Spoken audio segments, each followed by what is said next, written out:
Bon, après, voilà, hein, chacun c'est... Boker Tov. On est aujourd'hui le jeudi 29, Bezrat Hashem Barar du mois de mai, et nous sommes déjà aujourd'hui, et oui, le Gimel. Le Gimel du mois de... Non, pourquoi le Gimel? On est le bête, autant pour moi. On est le bête. C'est ça, je me dis, c'est bizarre. C'est demain le Gimel, du mois de Sivan. Alors, nous avons un cours ici offert pour la Refoua Shlema, donc Revital Batrana, de la part de son mari. Bezrat Hashem, Refoua Shlema, Refoua Tanefesh ou Refoua Tagouf, Revital Batrana, Shashem Evarech Otar Besrut Shalalimut Shelanu Bezrat Hashem. Il y aura un petit récit du Baal Shem Tov qui vient de me monter à l'esprit par rapport à ce que nous allons compter. On pensera aussi à la Refoua Shlema de tous les malades d'Israël. Et Dieu seul sait malheureusement combien de gens sont malades. Shashem Evarech Etrem, Nanabat Miriam, Meir Soufana Yakar, Refoua Shlema Moratimi, Kol Am Israël, Kol Am Israël, Kol Apsoim, tous nos otages, Bezrat Hashem, Kulchem, Be'ahava, Ve'arva, Shalom, Ve'reut. Yalla, Rabotin, on commence notre étude en vous souhaitant tous les bonheurs du monde, une merveilleuse journée, empreinte de bonnes nouvelles pour chacun de nous, spirituelles et matérielles. Yeshua de Nechamot, Bezrat Hashem. L'une des raisons pour laquelle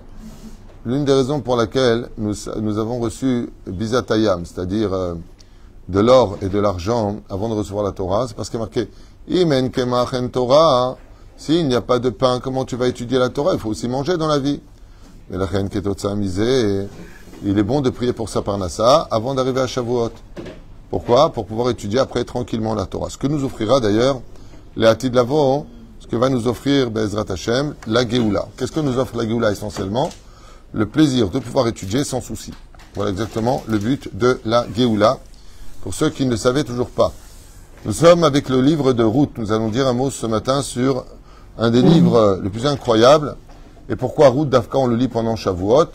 Eh bien parce que vous savez que d'un côté, qui est l'homme converti de la Torah? Yitro. Quand on a reçu la Torah, c'est un homme du nom de Yitro qui est venu prendre la Torah. Et la réponse de la Bible, c'est de répondre que quand viendra le jour commémoratif et anniversaire Bezrat Hashem du don de la Torah, ce sera une femme, pour dire que la Torah s'adresse aux hommes et aux femmes, tout simplement. Yitro pour le don de la Torah au Har Sinaï et à Shavuot, Ruth à Moavia. Deuxième explication, pour dire que la Torah ne s'adresse pas qu'aux juifs, mais aussi aux non-juifs. La Torah vient te dire que c'est pas parce que tu es né d'une mère non-juive que tu ne peux pas adhérer au peuple d'Israël. Si tu viens de toi-même, par ta volonté, je dormirai là où tu dormirais, je mangerai ce que tu mangeras, ainsi de suite, de toi-même en tant que non-juif pour devenir juif, eh bien, à part Moab et Ammon qui ne peuvent pas, eux, se convertir dans le judaïsme, toutes les nations, y compris Amalek, peut venir se convertir, ce qui fut le cas des descendants de Haman, qui en fin de compte seront retrouvés Bishkat Agazit pour juger les enfants d'Israël. Dafka, bizarrement, les pires ennemis d'Israël ont eu des enfants comme Sancheriv, qui était venu pour détruire d'une certaine façon Jérusalem. On y verra sa descendance, Shmaya Aftalion, Dafka devenir les maîtres d'Israël. C'est quand même très curieux ce côté paradoxal que de l'ennemi sort souvent une lumière pour nous écrire comme Néron qui était venu détruire Jérusalem, duquel sortira Rabbi Meir Balanès, par exemple, ou Sisra, qui voulait tuer les enfants d'Israël et qui, en fin de compte, engendrera plus tard Yosef, puis Rabbi Akiva. C'est fou. Rabbi Akiva est un descendant direct de Sisra, ennemi juré d'Israël. Donc, très curieux de voir comment Akadosh Baruch Hu retourne l'échelle de la vie. Hein, le barreau qui était en haut devient en bas, celui qui est en bas devient en haut. C'est pour cela que la Torah vient nous apprendre encore une troisième dimension. Hormis le fait que on a vu que la Torah s'adresse aux hommes et aux femmes. Quand on parle de Beth Yaakov, c'est les femmes. Okay? Ensuite aux hommes, parachat du Yitro. On a vu que ça ne s'adresse pas qu'aux juifs. Les non-juifs peuvent aussi devenir juifs. Et puis, troisième événement, qui est certainement le plus important, hormis le contenu de la Megillat Ruth, celui à Shavuot, c'est que on parle ici de la naissance du premier roi d'Israël. C'est-à-dire que Ruth, si vraiment on parle d'elle, hormis son mérite incontestable, elle qui était fille de Moab, et qui préfère délaisser les plaisirs d'une princesse gâtée par son père pour devenir une souillon dans le peuple d'Israël. C'est vraiment, on passe d'un extrême à l'autre. Quand on lit le livre de Ruth, elle est robe de très mauvaise qualité, elle a rien, elle est ignorée de tous, elle a juste une chose pour elle, sa beauté physique et métaphysique, son âme, sa pudeur, et surtout son engouement, sa volonté d'appartenir à la Torah. Non pas pour le succès, parce qu'elle pouvait avoir n'importe quel prince dans sa poche, vu sa beauté, ou retourner comme Orpa, sa sœur, qui retournait chez son père, dans le palais, à revivre les bonheurs princiers que pouvait lui offrir le royaume. Donc Ruth Béhémet, elle va nous offrir la naissance, plus tard, d'un des hommes qui ne faudra jamais dans l'histoire, Ishaï, qui aura pour fils le roi David. Ce qui fait que le livre de Ruth, c'est un petit peu dire à l'avance, je vous annonce la naissance du roi David. Voilà. Je viens vous annoncer la naissance du roi David, premier roi d'Israël, premier libérateur des Philistins de cette époque. Et quel rapport entre, dans ce cas-là, le don de la Torah et le Mashiach numéro 1 qu'on ait connu, donc le roi David, pour t'apprendre et te faire réaliser que si tu veux la Géoula, étudie la Torah. Si tu veux la Géoula, reviens en Israël. Pourquoi? Parce que le royaume d'Israël, pas le royaume de France, des États-Unis, de Chine ou d'ailleurs. Donc ici, on a deux choses qui sont très importantes. C'est qu'on ne peut pas être roi d'Israël en dehors de la terre d'Israël, premièrement. Donc il y a un retour à Tzion. Et la deuxième chose, quel rapport avec Shavuot? Shavuot, c'est le don de la Torah. Oui, le jour où tu recevras la Torah pour pratiquer le Shabbat, comme le dit Rabbi Shimon Bar Yochai, si Israël ne garderait que 2 Shabbats, on aurait tout de suite le Mashiach. Mashiach, c'est le roi. Donc on voit qu'il y a un rapport entre l'étude de la Torah et la royauté. Il y en a qui disent que tout celui qui étudie la Torah de façon régulière et les Shem Shamaim mérite d'être roi, puisque sa récompense sera à 120 ans de recevoir une couronne d'or de lumière sur la tête. Comme ça nous dit Chachamim, l'ange de la Torah Yafé viendra lui déposer une couronne sur sa tête pour dire que tout celui qui étudie la Torah est digne d'être roi. C'est pour ça que le roi d'Israël ne pouvait pas se déplacer Arba Amot sans Sefer Torah. Il avait un Sefer Torah en son sein et il ne pouvait pas s'en séparer. Il en avait un à la maison et un sur lui. Pourquoi? Pour enseigner que celui qui dirige un pays se doit d'en être l'exemple. Arrête de dire aux autres ce qu'il faut faire. Arrête de dire qu'il faut payer des impôts alors que toi-même tu ne les paies pas. C'est quand même très important de comprendre que le roi comprenait que s'il était roi, c'est parce qu'il avait de la Torah. Sinon, il n'était pas digne d'être roi. Et c'est pour ça que le livre de Ruth va nous importer justement le roi de cette époque. On est à l'époque de Shoftim, une période très très perturbée, avec Samson qui viendra libérer dans le chapitre Yud Gimel. Mais là, on est quand même avec Elimelech. Alors Elimelech vit à Bethléem, il est marié avec Naomi, et ils ont 2 enfants. Elimelech est le chef spirituel et l'homme le plus riche du pays. Pendant une période de famine assez puissante, assez destructrice, tout le monde est dans un désespoir pas possible. Les ennemis ne cessent d'attaquer Israël, comme d'habitude. C'est même pathétique de le dire. On est toujours, c'est fou, hein. Donc, et surtout, ce qui se passe, c'est que non seulement Israël se retrouve isolé, comme David, et en plus de cela, non mais ce que je vous dis, c'est dans les textes, je vous parle de l'époque des Shoftim, bien avant la royauté du roi David. Et c'est pour cela que, très bizarrement, Elimelech va faire quelque chose qui va aller à l'opposé, de ce qu'on attend d'un dirigeant. Il se barre. Pourquoi est-ce qu'il se barre? Parce que malgré toutes les caisses d'or qui sont chez lui, il est fils de la royauté. Eh bien, Elimelech voit que tout le monde vient lui dire, tu peux nous donner pour Shabbat, tu peux nous donner pour les fêtes, tu peux nous donner pour la bar mitzvah, tu peux nous donner pour les tefilin. Il dit, mais vous allez me vider mes caisses. Qu'est-ce qu'il fait? Il fuit. Ce qu'il ne sait pas, c'est que quand Dieu te donne une richesse chez quelqu'un, c'est pour qu'il en devienne le tsinor, c'est-à-dire le robinet. Je te donne pour que tu donnes. Le monde dans lequel on vit, c'est un monde qui s'appelle, d'ailleurs, comment on dit le mot argent en hébreu? Zouz. Zouz. Dans le Talmud, c'est pas marqué kesef réellement, c'est marqué zouzim, qui veut dire, ça veut dire quoi la zouz en hébreu? Bouger. L'argent, il bouge. Il est chez toi, il passe à l'autre, il passe à l'autre. Pourquoi? Parce que tu ne le prendras pas avec toi. Et lui, qu'est-ce qu'il décide? Il décide de faire stagner l'argent. C'est-à-dire? Donc, il décide de faire stagner cet argent, le garder pour lui, et il quittera le pays d'Israël pour s'installer dans les plaines de Moab, qui étaient des plaines, par contre, elles, très abondantes. Mais ce qu'il oublie, c'est que ce n'est pas le lieu où tu t'installes qui définira ta chance, c'est si Dieu est avec toi ou pas. Et étant donné qu'il quitte le pays, qu'il laisse son peuple, il va d'une certaine façon se disqualifier de la royauté, de son titre, et à peine quitté Israël, il perd toute sa fortune. Il marie ses 2 fils à 2 filles de Moab. Incroyable. Les Moabim ne peuvent pas se convertir, mais les filles, oui. Ses 2 fils meurent. C'est bien, hein? Lui meurt dans d'atroces souffrances et commence l'histoire de Ruth, pour lequel Naomi leur dit « Je n'ai plus rien à vous donner, plus rien. » Orpa part, elle retourne à Moab. Sur le chemin, elle couche avec 99 hommes et s'effondre devant les portes du royaume de Moab, violée par un chien. Ce chien, un chien, oui. Ouf, c'est ce que je te dise. Marqué comme ça, j'y peux rien. Et pourquoi ça? Parce qu'elle ne... Orpa, contrairement à Ruth, elle réagissait comme un chien. Un chien ne mange que ce qui est bon à son palais. C'est un jeu de mots qui va parfaitement avec la phrase. Qui tnagak mo kalba. Parce qu'elle ne s'est pas bien comportée. Mais bizarrement, ce que vous allez entendre paraît un peu Walt Disney pour certaines oreilles. De cette union avec ce chien, elle va tomber enceinte. Et elle va tomber enceinte d'un garçon qui marquera l'histoire d'Israël. J'ai nommé Goliath. Et c'est allusionné dans Shmuel Aleph, où quand le roi David vient voir Goliath, et il lui dit, Goliath, tu es venu avec une fronde et un bâton, me prends-tu pour un chien? Le mot, me prends-tu pour un chien, fait allusion à son père. Alors, comme une semence de chien peut mettre enceinte, ce n'était pas n'importe quel chien apparemment. C'était pas Rintintin et c'était pas Rex.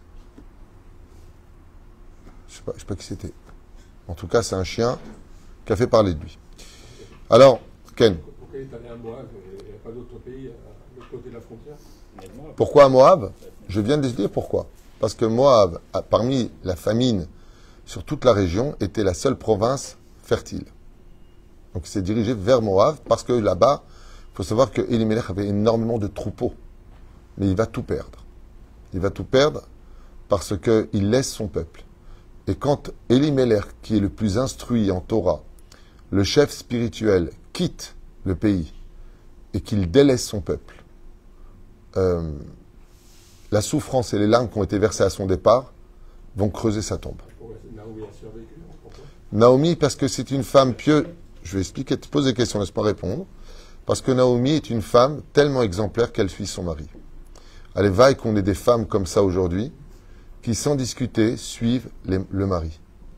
Et Naomi, c'est une femme qui est tellement pieuse. Le Shulchan Aruch nous dit, qu'est-ce qu'on appelle une femme cachère? Zot sheshomat bekol baala. Elle lui a dit, mon mari, tu veux qu'on y aille, on y va. Ça ne veut pas dire qu'elle était d'accord. Moi, une fois, j'ai dit à mon épouse, il y a très très longtemps de ça, que Dieu bénisse son mari, j'ai dit une fois à ma femme, si on quitte ici, je parle de ça il y a 17 ans, ou 18 ans, je lui dis, dis-moi, si on va ailleurs. Elle m'a dit, moi, j'aimerais pas, mais j'irai là où tu iras. C'est bien. Une fois, je lui ai dit, je te quitte. Elle m'a dit, on va où? Il est fou, ce mec. Mais on n'est pas en discussion privée, on est en cours, là.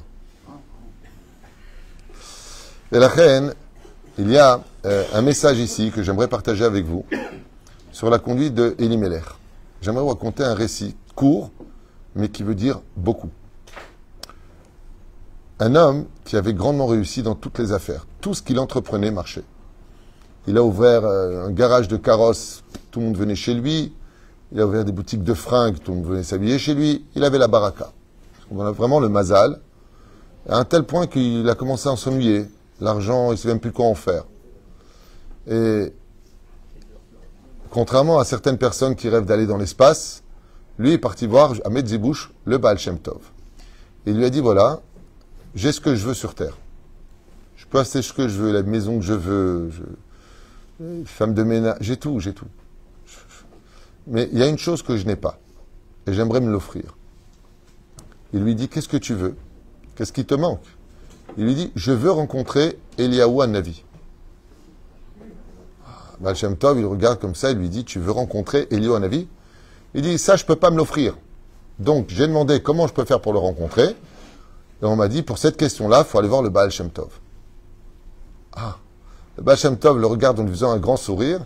Il lui dit, si tu veux rencontrer Eliyahu Hanavi, voici l'adresse. Elle est belle.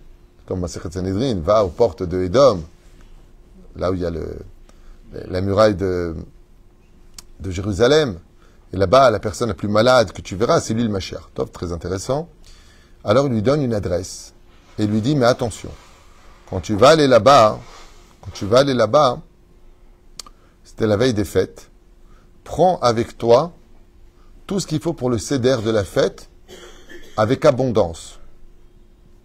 Il regarde comme ça, il lui dit, c'est une ségoula. Il lui dit, fais ce que je te dis. Tu veux rencontrer Eliyahu Hanavi, fais ce que je te dis. Et donc, il arrive avec son carrosse et des paniers du seder de Rosh Hashanah, et il fait exactement ce que dit le Baal Shem Tov. Il arrive, il voit une chaumière, une maison délabrée. Il tape à la porte qui tenait à peine sur ses gongs, et une dame, une veuve, ouvre la porte. Il y a 7 enfants qui demandent, c'est qui maman, c'est qui maman.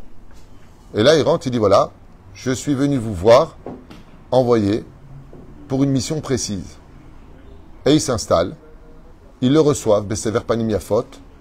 Il y a des enfants qui sont grands, moins grands, mais tous sont très pauvres.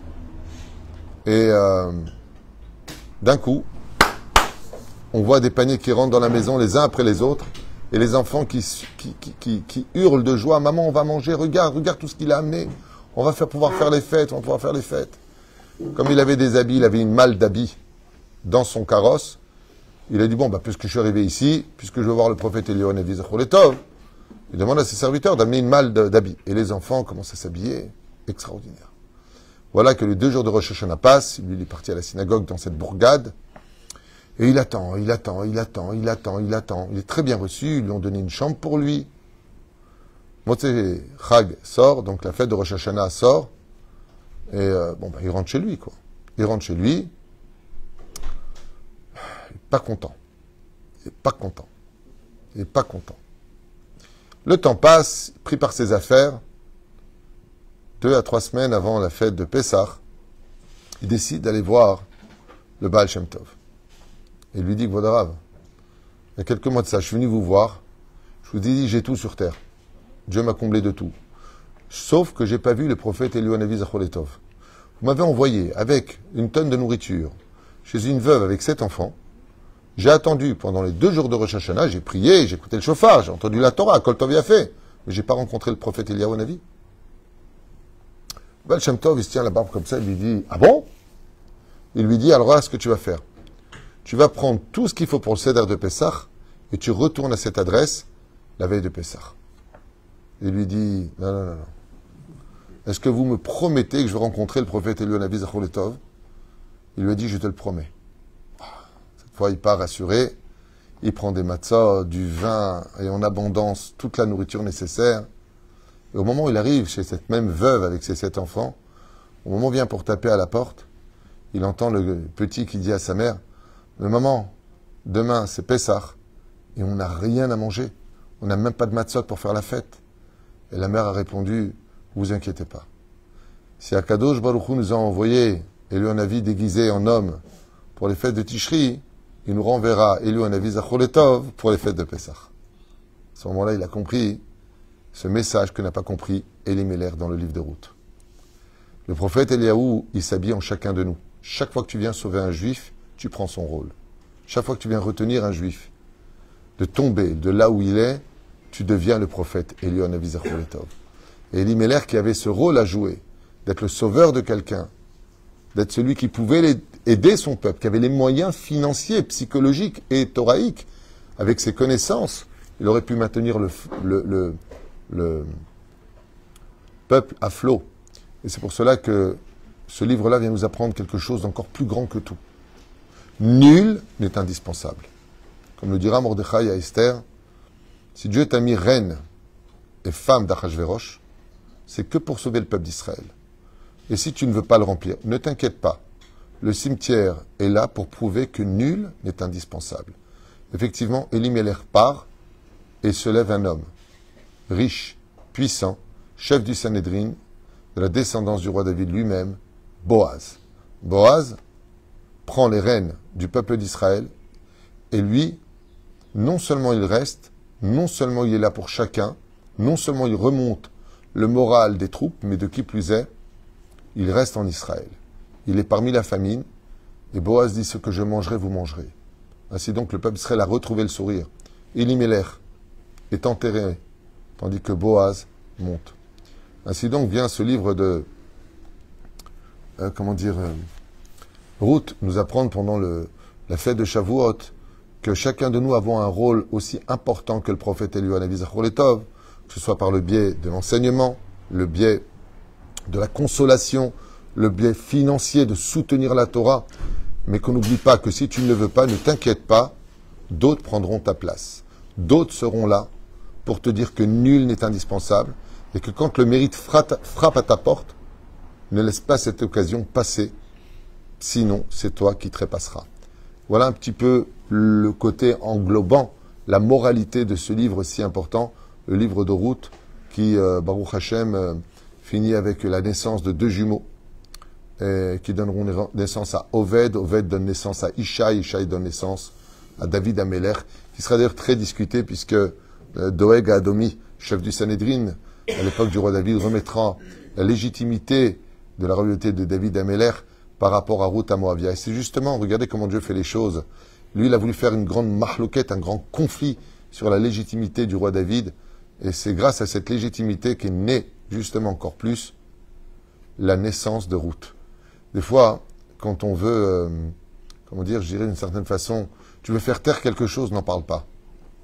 Mais si tu en parles, tu donnes trop d'importance, tu le fais vivre. Il y a beaucoup de mouches autour de nous qui parlent du mal de nous. Il faut juste ouvrir la fenêtre et arrêter la chambre. Laissons-les partir. Leur donner trop d'importance va les multiplier. À propos d'une des fautes du peuple d'Israël, Mazé Shefot HaShoftim, Chazal nous disent, Chachamim Megalim She'ador Haou, Ayador She'shafat et Shoftav. Quelle a été l'erreur du peuple? Pourquoi Dieu s'est mis en colère? Parce que c'était une génération, l'époque de Ruth, où il jugeait les rabbanim. Ouais, j'ai été le voir, il m'a dit ça, pour qui se prend celui-là? Le Dayan, tu vois pas qui c'est le Dayan? Commence à parler de la rabbanout. Étant donné qu'ils ont ouvert leur bouche sur les rabbanim qui dirigeaient le peuple d'Israël, j'ai toujours un problème avec ce mot, étant donné qu'ils ont eu un mishpat, c'est-à-dire des phrases et un jugement défavorable, alors Akadosh Baruch Hu leur a fait comprendre, puisque vous sortez de mauvaises paroles de votre bouche, vous ne rentrerez pas de la nourriture dans votre bouche. Sache toujours qu'il y a un rapport entre les liens, comme dit Srazal, quand tu es frappé dans un membre, c'est parce que c'est ce membre qui a fauté. Si tu ne fais pas attention à cela, Dieu va déplacer le problème ailleurs, pour que tu n'aies pas le mérite de trouver pourquoi. C'est dur. Kadosh Baruch Hu, quand on tape à la porte, on ne va pas taper des milliers de fois. Si tu ne réponds pas, je m'en vais. On dit dans Shira Shirim. La reine nous dit, Chachamim Megalim She'ador Haou, Ayador She'shafat et Shoftav, Velo Shama Lekol HaChachamim. Il refusait d'écouter la parole des sages de cette époque, qui auraient pu leur empêcher ces guerres et qui auraient pu leur empêcher cette famine. Mais étant donné que chacun voulait devenir son propre rave et voyait son judaïsme à sa façon à lui, Akadosh Baruch Hu Nisham Bera'av. Il les a punis dans un manque de nourriture pour qu'ils apprennent à se taire et qu'ils n'aient plus la force par la faiblesse du manque de nourriture de critiquer. Donc qu'est-ce qu'il a fait Hachem? Il a diminué l'énergie de la force de la parole, car il n'y a que quand on tombe, nous les juifs, il n'y a que quand on prend qu'on se réveille. En malasot. Hatzar et Amatar. Dieu cessa la pluie en ces temps. Ve'adama nimnea milatet yevula. Il n'y avait plus de prémices, plus de fruits et plus de blé. Vechol asavara. Vayelech ish mi Bethlehem Yehuda.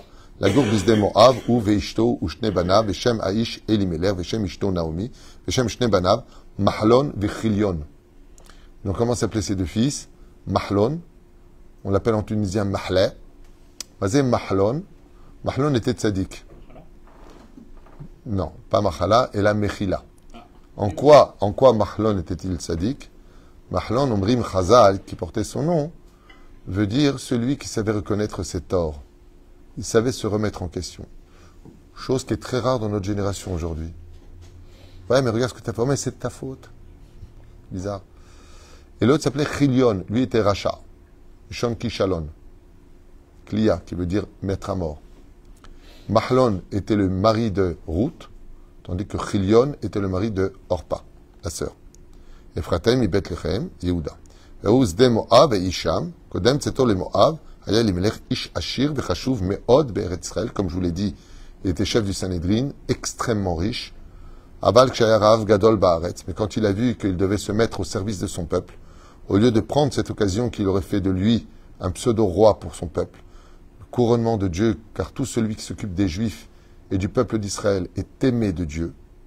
Et par Kol Datotav à la Niet Bethléem, Akadosh Baruch Hu, il a fait passer toute sa richesse à Boaz.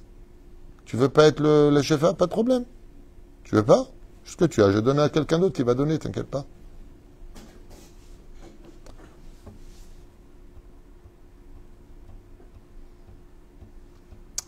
Je posais la question une fois à M. Horstein, Zechet Tzadik Livracha.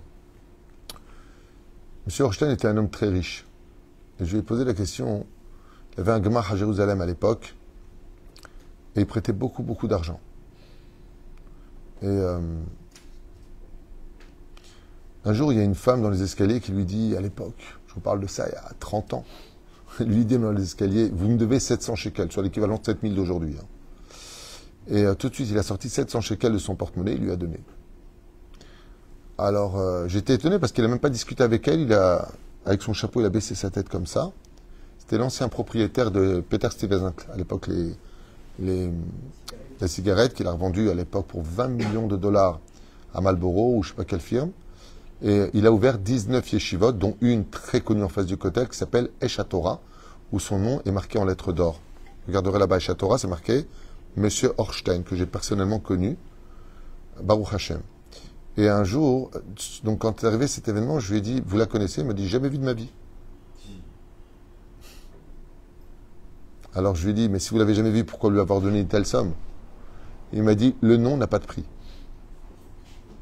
Le nom n'a pas de prix. Je suis quelqu'un de connu. Elle prétend que je lui dois, je préfère lui donner. Bon, il faut avoir les moyens de les donner, c'est sûr. Mais il m'a donné une grande leçon ce jour-là. Il m'a dit, ah, le nom n'a pas de prix. Que personne, le jour de ma mort, pourra dire un mot sur moi. Et je posais une question, je lui dis, vous prêtez plus ou moins 1 million de shekels par mois à tellement de familles nécessiteuses, de gens pauvres, de gens qui veulent se marier. Il m'a répondu, je n'ai jamais connu la maladie, je ne sais pas c'est quoi une akamol. Je ne sais pas ce que c'est quand ma femme dit j'ai mal à la tête, je ne sais pas ce que c'est. Je n'ai jamais été malade de toute ma vie. Parce que quand j'ai commencé, il est né en Hollande. Il m'a raconté que quand il était jeune, il a dit à Dieu, je te propose quelque chose. Je veux pas de Vouloun et Issachar. 50-50. Tout ce que je gagne, 50% pour les yeshivot, 50% pour moi. Ça a été très dur. Et je me rappelle d'une phrase qu'il m'avait dit, ce monsieur. Il m'a dit, le moment où ça a été le plus dur dans ma vie, c'est pas quand je donnais des 2000, 3000 dollars. C'est facile de donner 2000, 3000 dollars. Il m'a dit, quand j'ai vendu ma firme pour 20 millions de dollars, j'ai dû donner 2 millions de dollars. Ma sœur. Tu gardes 18 quand même. Et il m'a dit, tu sais mon fils, c'est beaucoup plus dur de faire un chèque de 2 millions de dollars que de 2000 dollars. Mais ce jour-là, je l'ai donné, avant de donner cet argent, pour créer une yeshiva, il a créé 19 yeshivot, qui portent son nom. Il est marrant, un jour, il m'a dit, tu veux que je te vende, ma président, je te vends une yeshiva, pour le titre, hein, 300 000 dollars. 3 dollars, je ne les ai pas. Allez. Mais c'est fou, c'est fou. Il faut avoir du mérite pour être à la tête d'une yeshiva, le soutien. Et je lui ai dit, mais pourquoi vous faites tellement de bien? Et il m'a répondu cette phrase, c'est pour ça que je pense à lui là. Il m'a dit, parce que je veux pas que Dieu me remplace. C'est ces mots. On était Rehov King George à Jérusalem. Il marchait avec sa canne. Et la réponse qu'il m'a donnée était incroyable. Je lui ai dit, mais pourquoi vous faites tout, quoi? Toutes les personnes, vous aidez tellement de monde. Il m'a répondu, je ne veux pas que Dieu me remplace. Si je ne l'aide pas, ce pauvre, il va aller voir un autre qui va lui donner. Ça veut dire que moi, je n'ai pas été à la hauteur de ce que Dieu l'attendait. Je manque de rien. Mais jusqu'à aujourd'hui, il ne donne pas le maaser, pas 10%. 50% pour Hachem, 50% pour lui. Je l'ai vu de mes propres yeux un matin. Il habitait Rehov Ezra, à Jérusalem, côté de Rechavia. Très bel appartement. Et tous les matins, il ouvrait sa chavruta venait jusqu'à chez lui étudier, il était âgé. Il ouvrait son ordinateur, et moi j'étais à côté de lui ce matin-là, et il me dit, ah, Baruch Hashem. Alors, je vois plein de chiffres sur son ordinateur, il me dit, viens, je te montre. Il faisait des investissements à la bourse, et tout ce qui touchait, grâce à Dieu, ça marchait très fort. Et il fait comme ça, il dit, ah, yofi, super. Il dit à son secrétaire d'appeler 10 rabbanim, à peu près 10 yeshivot différentes, et devant moi, il fait les chèques à chacun. Alors je lui ai demandé, c'est quoi votre passe-temps le matin? Il m'a dit, ce que je gagne ne m'intéresse pas. Je n'ai jamais regardé combien moi j'ai gardé sur mon compte. Je ne sais pas combien j'ai sur mon compte, ça ne m'intéresse pas. Parce que ça, je ne prendrai pas avec moi. Mais je regarde combien je dois donner tous les matins d'argent à yeshivot. J'ai un associé là-haut, Monsieur Horstein. Zecher Tzadik Libracha. Incroyable. Et c'est exactement ce que Monsieur Horstein, c'est peut-être la réincarnation d'Elimelech, parce que là, vraiment, et c'est cette occasion qui nous est donnée de cette histoire qui s'est passée. Il y a un khatan qui n'avait pas de moyens, comme malheureusement beaucoup de gens en ce moment n'ont pas de moyens. Et il y a une personne qui avait une belle voiture, il lui dit voilà, moi je veux être ton chauffeur pour t'emmener à la choupa. Il lui dit ok, merci beaucoup, ça me touche et tout ça. Le temps passe et il l'appelle. Et il lui dit bah alors, je viens à quelle heure? Il dit ah, je suis désolé parce que quelqu'un qui a une très belle voiture aussi m'a proposé. Il était tellement enthousiaste. Je lui dis ok, j'ai pas voulu vous déranger. Il lui dit tu peux me donner son numéro de téléphone? Non. Il lui a dit est-ce qu'il savait que moi j'étais. Oui, je lui ai dit j'ai déjà quelqu'un. Mais il m'a dit non, c'est pas grave, prends-moi. Qu'est-ce qu'il a fait, je vous en supplie? Il l'a emmené au Beddin. Il lui a dit tu m'as volé une mitzvah. Il ne revenait pas, il lui dit, tu plaisantes? Tu me fais un beddin? Il dit, mais attends, tu plaisantes, tu me voles une mitzvah? Il te dit que je suis déjà prêt, je veux cette mitzvah, et toi tu passes devant moi me la prendre? Les rabbanim étaient morts de rire. Alors il y en a un qui a prêté sa voiture pour la kala, l'autre il a prêté sa voiture pour le khatan. Car ils te passent l'eau, les shtem, ils sont fait une pshara. Allez, vaille qu'un jour on en arrive à ça. Mais tu te rends compte, ils m'ont volé les mezuzot ou je sais pas quel truc. Allez, vaille qu'on en arrive au vol des tefilines, au vol des mezuzot. Allez, vaille, chas v'shalom qu'on les vole. Mais le jour où on délaissera le monde matériel pour le monde spirituel, c'est un événement. C'est un peu le message de ce livre magnifique et le livre de route que je vous conseille de lire en français pour ceux qui ne comprennent pas l'hébreu, et de voir à quel point une femme qui pouvait tout avoir a tout délaissé et qui a préféré être une servante au sein des enfants d'Israël qu'une reine avec tout ce qu'il lui fallait juste pour adhérer à la Torah d'Israël. Alors quelle différence y a-t-il entre cette femme qui s'appelle Ruth à Moavia et les autres? Eh bien, dans les 24 livres de la Bible, Ruth est un livre qui fait partie des 24 livres de la Bible. Qui ne connaît pas Ruth à Moavia? Quel converti n'a pas étudié son livre? Son nom est tracé dans l'histoire, je dirais même gravé dans l'histoire, parce qu'elle s'est attachée à la Torah. Et ce message-là, c'est ce qu'on lit à Shavuot. Si tu t'attaches à la Torah, si tu respectes la Torah, si tu vas étudier cette Torah-là, si une convertie de Moab a laissé son nom dans l'histoire au point d'accoucher le premier machar de l'histoire qui est le roi David, combien toi tu pourras mettre au monde d'enfants et combien toi, Baruch Hashem, fils de l'homme, tu pourras acquérir un souvenir éternel au sein du peuple d'Israël et dans l'histoire parce que tu adhères à la Torah.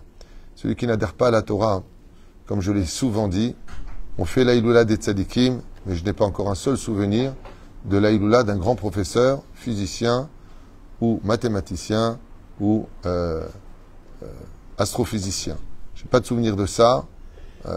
Même pour ceux qui ont l'Aïloula de celui qui a créé la première locomotive, je n'ai pas de souvenir. Je n'ai pas de souvenir de ça. Hein? L'homme est chané. Même s'il était juif. Ceux qui ont créé le Waze, ce sont deux Israéliens, comme tellement d'inventions que tout le monde utilise. Mais vous verrez qu'on ne fera pas leur iloulot. C'est-à-dire que la seule chose qu'on retiendra dans ce monde, c'est qu'une princesse non juive de Moab a adhéré à la Torah. Et voilà, son livre, le livre de Ruth. Baruch Adonai Leolam. Amen. Donc, foi shlema.